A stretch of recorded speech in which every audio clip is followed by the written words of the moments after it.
વડોદરા મહાનગરપાલિકા દ્વારા લાલ બહાદુર શાસ્ત્રીજીની જન્મજયંતિ નિમિત્તે તેઓની પ્રતિમાને પુષ્પાંજલિ અર્પણ કરવામાં આવી। દેશના બીજા પ્રધાનમંત્રી લાલ બહાદુર શાસ્ત્રીજીની જન્મજયંતિ નિમિત્તે વડોદરા મહાનગરપાલિકા દ્વારા આજે તેમની પ્રતિમાને પુષ્પાંજલિ અર્પણ કરવાનો કાર્યક્રમ યોજવામાં આવ્યો હતો। હરની રોડ પર સંગમ 4 રસ્તા પાસે લાલ બહાદુર શાસ્ત્રી વિદ્યાલય નજીક સ્થિત શાસ્ત્રીજીની પ્રતિમાને માનનીય મેયર શ્રીમતી પિંકીબેન સોનીએ પુષ્પાંજલિ અર્પણ કરી હતી। આ પ્રસંગે મહાનગરપાલિકાના કમિશનર સહિતના અધિકારીઓ, મહાનગરપાલિકાના સભ્યો તથા શહેરના આગેવાનો ઉપસ્થિત રહ્યા હતા। શાસ્ત્રીજી દેશ માટે સાદગી, અડગતા અને રાષ્ટ્રપ્રેમના પ્રતીક રહ્યા છે।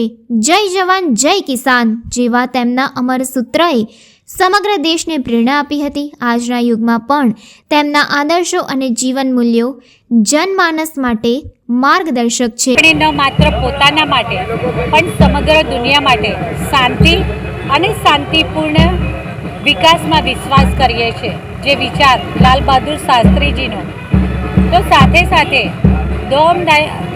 દોમદાય બી નહીં, પરંતુ સત્તા એ તો સેવાના સંસ્કાર છે, એવું જ એમનું દ્રઢપણે માનવું હતું। આપણા સ્વતંત્ર ભારતના બીજા પ્રધાનમંત્રી અને એક વામન સ્વરૂપ પણ વિરાટ વ્યક્તિત્વ।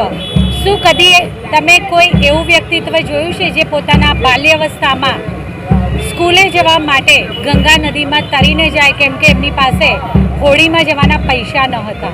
ત્યારે આવું વિરાટ અસ્તિત્વ એવા લાલ બહાદુર શાસ્ત્રીજીનો જન્મ જયંતિ અવસર પણ 2 ઓક્ટોબરે વડોદરા મહાનગરપાલિકા દ્વારા પ્રતિવર્ષ વડોદરા શહેરના સંગમ 4 રસ્તા પાસે આવેલી લાલ બહાદુર શાસ્ત્રીજીની પ્રતિમાને પુષ્પાંજલિ અર્પણ કરવાના કાર્યક્રમનું આયોજન કરવામાં આવતું હોય છે, જેમાં ગુજરાત વિધાનસભાના દંડક શ્રી બાલુભાઈ શુક્લાજી, ડેપ્યુટી મેયર ચિરાગભાઈ, સ્ટેન્ડિંગ સમિતિના ચેરમેન શ્રી ડૉક્ટર શીતલભાઈ મિસ્ત્રી, વડોદરા શહેર ભારતીય જનતા પાર્ટી પ્રમુખ ડૉક્ટર જયપ્રકાશભાઈ સોની, નેતા મનોજભાઈ, દંડક શૈલેષભાઈ, સાથી પક્ષના નેતા ચંદ્રકાંતભાઈ, મારા સૌ સાથી સભાસદશ્રીઓ, સ્થાનિક નાગરિકો અને સૌએ સાથે મળી અને આપણા સ્વતંત્ર ભારતના બીજા પ્રધાનમંત્રી વામન સ્વરૂપનું વિરાટ વ્યક્તિત્વ એવા લાલ બહાદુર શાસ્ત્રીજીના પ્રતિમાને પુષ્પાંજલિ અર્પણ કરી હૃદયાંજલિ